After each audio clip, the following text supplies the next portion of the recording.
I guess Lorenzo's zombie nickname will prove true now, because I think that Kaiser Impact might have given him some brain damage. What's going on, everybody? It's Animasu here, bringing you guys another weekly theory video. In today's video, we'll be taking a look back at some of the important moments from last week's chapter, as we try to break down and theorize on chapter 233's upcoming events.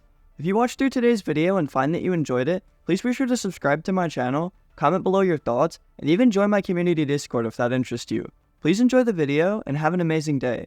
Now obviously, before we talk about anything else, Yo Hiori has been the hot topic for quite a few weeks now within the Blue Lock community. With his substitution into the game being made rather obvious from the start, we as fans were all waiting super patiently for that day to come. With Isagi's cyan-haired duo now being out onto the pitch, he already seems to be facing some intense hurdles here. After reading Oliver Aiku's header clearance just fine, a lot of people were expecting Yo Hiori to have his moment last chapter, as he finally got possession of the ball. While already having one Uber's defender on his side though, Hiori actually gets screwed over already on just his first play into the game. Barou just now decided that he wants to help his team with pressing and defense, which left Hiori dealing with far too much to handle. Then having the ball swooped right out from under him by Niko, the Ubers are now back in possession of the ball, but not without Hiori still shining bright. As we see in contrast to Barou's acclamation and comfort in this environment, Yo Hiori is actually super surprised with all this, as this is a whole new level for him. With him straight up saying that he can't read the Ubers due to them being so good, Hiori realizes that here on the world stage, he hadn't even gotten into the game at all. Even thinking over to Isagi and the goals that he's striving for in this environment, it's pretty hard for Hiori to even fathom how these beasts are scoring their goals. What is this place? Everyone out here is a twisted psycho. That's exactly what Hiori says here, right before his awakening. I fucking love it. With his eyes then turning black as to indicate his immersion into flow, Hiori and Isagi are now really ready to cook. Next chapter is where I feel like Hiori's METAVISION eyes will be officially shown too, as he and Isagi will both be diving deep into their trances, to then create their chemical reaction. I'm also hoping that maybe Hiori's METAVISION eyes will vary in appearance from all the previous patterns, or maybe he'll just be able to swap them based on defense and offense. With obviously Flow Yori over here being a big deal within the community, what I'm most interested in is to see how they defend against this push. Earlier on in this match especially, people were expecting a volley of shots to come Gagamaru's way, with Isagi and possibly Raichi helping him out. With that not happening yet once however, now might actually be the time where the Ubers will execute multiple shots on the net. With Isagi's interception rate and defensive feats being phenomenal so far, if Yo Hiori can mimic that as he said, then Gagamaru might not even have to worry about one save. Anyways, with that being enough Hiori talk for the day, let's talk about some of the Italy players that might still have a moment. As we've seen throughout the match very often, both Niko and Aiku have been using every single moment they get to flex their METAVISION. They've definitely put in some excellent work within this game, as even in the recent chapters, both of them contributed to gaining repossession and adding to the push. While I did tell you guys that they might have a moment, what if I actually didn't mean in a positive way? What if both Niko and Aiku are actually the key factors for Isagi and Hiori to score their goal? With the Uber's defense obviously dropping off a bit with the now obvious absence of Marc Snuffy, Barou has now even stepped up to the scene to help with their pressing.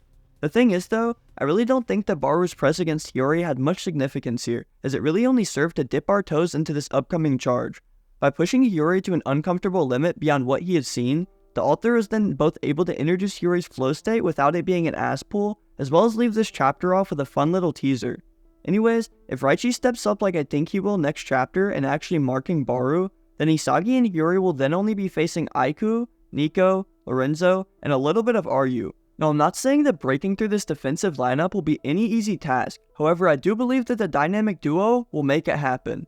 With Niko and Aiku having tons of moments in this game showing off their fancy METAVISION and all its defensive capabilities, I also think that it's time for them to face that stamina toll. Hiori could maybe remind Isagi about that initial downside that he had, or maybe even they would witness it firsthand with one of their opponents needing a little breather. Either way, Lorenzo still isn't going to ease up the pressure on Bastard Munchen, so I still do believe that maybe he has his flow state to show to us. There's really so much going on with so many different characters and possibilities. They got my brain feeling like Isagi's making these videos. Speaking of characters with possibilities though, have you seen this ginger man, ladies and gentlemen? Now the common word around the community these days is that Kunigami has gone ghost. He's told us not to forget about the Dark Horse, and honestly I think that nobody listened to him. I continuously have people asking me my opinions on if he'll have some importance in this game, and honestly, I just can't really see much of it. Offensively at least, if we're talking about another Kuni goal, that would have him going 3 for 3 in the Neo Egoist League, right alongside Michael Kaiser. While he definitely has not shown his worth to be bestowed this honor, another reason for his lack of impact here is likely the PXG game. Kunigami could just be cooking and sitting there sizzling while waiting for his chance to get back against Shido. My faith in the egotistical core theory is still strong, so if Kuni scores the opening goal against PXG, I don't think that he'll do anything more here. At the most, we could see him providing some defense, if you would call it that, but even then he won't be working alongside the main duo right now. I do just have this little tiny devil sitting on my shoulder though, urging me to root for Kunigami, because with the way he's been shown in these recent chapters, it's really reminding me against that lurking he did versus Bartra. Who knows, maybe my man will sneak himself a third tap-in. Anyways, with my thoughts and rambling now all out of the way, let's take a look at some of your personal theories that I grabbed from my Discord. The first theory we're going to be looking at comes from my boy Blue here, who's made some really interesting observations. He starts off by pointing out that both Don Lorenzo and Karasu seem to share the same eye spiral, which the community has dubbed Assassin Eyes. He believes that this makes sense due to Lorenzo targeting Kaiser from the beginning, while also now blocking Kaiser impact. Now while an interesting theory, I do have to point out the real reason here. Karasu's main thing was actually targeting the weakest link of the enemy team, which is in contrast to the big Don over here. Lorenzo ain't just known as the ace-eater for any little reason. He targeted Kaiser from the start due to not only his enormous value, but also because of that role he serves as the ace of Bastard Munchen. Anyways, Blue then goes on to share with us his main theory for 233, where he also believes that Hiori will reveal his METAVISION and possibly score the final goal as well with his new and heated ego. Now like I did mention briefly earlier, I too also believe that Hiori will show off his true METAVISION eye next chapter, and I really can't wait to see what it looks like. In terms of Hiori scoring the goal, we've talked about this every single week. I just want any goal to happen already. Moving on to theory number 2 from the homie Zuzik, his theory doesn't actually go into very much detail here. While that's not a problem at all, the reason I chose this theory, you guys, is due to his mention of Raichi potentially popping off. With this being a potential major value boost moment for Raichi, he could use his now freed up space to go and lock down Barou, taking away the key ace of Italy's Ubers. This would then possibly leave people like Lorenzo and Aiku to take shots on the net, where Gagamaru could then also have another moment too, with his boosted primal sense. I just really want to see some more Raichi moments within this game, because not only do I want him on the U20 World Cup team, Protractor Sexy Defense just did my man dirty. Now for the third and final theory of today's video, I'm just gonna have to read this all out for you guys, because this man JT basically just wrote out the whole next chapter in his mind. He says that the main goal of this next chapter is to both show off Hiori's flow state, while also proving to Noah that they should stay as regulars.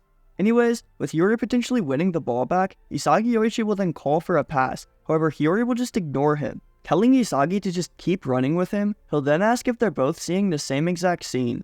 While Barou would be busy thinking about who the hell Hiori even is, the chapter would then also cut to Ness, who while trying to steal the ball back, would actually foul Hiori. This would then both get Ness sent off due to a dirty challenge, but would also give Hiori a free kick. Now JT, you cannot foul your own teammate and get a free kick off of it, at least to my knowledge, but we'll just skip over that little part there.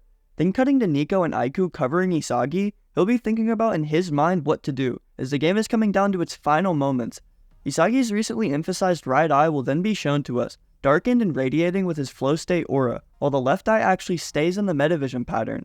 This would end off the chapter with Isagi just wondering about what he's feeling, leaving chapter 234's title to be Elevation. I told you guys, this man wrote a whole manga script. Now my main takeaway from this is that I do agree, Isagi's right eye has been teased to have something going on. Maybe just as we've talked about earlier, Hiori could possibly be the key here to attaining even higher METAVISION for both he and Isagi. Ultimately, no matter what, I truly believe that these boys are going to cook, and I'm really grateful for you all sharing your thoughts. As always, if you happen to sit through today's video and find that you enjoyed yourself, please feel free to show your support by subscribing to the channel, commenting on my videos, and even joining my community Discord if that interests you. I'll have a video hopefully this weekend with me ranking all of the Blue Lock arcs, so please be sure to stick around for that too. Thank you all so much for watching, and please, have an amazing day.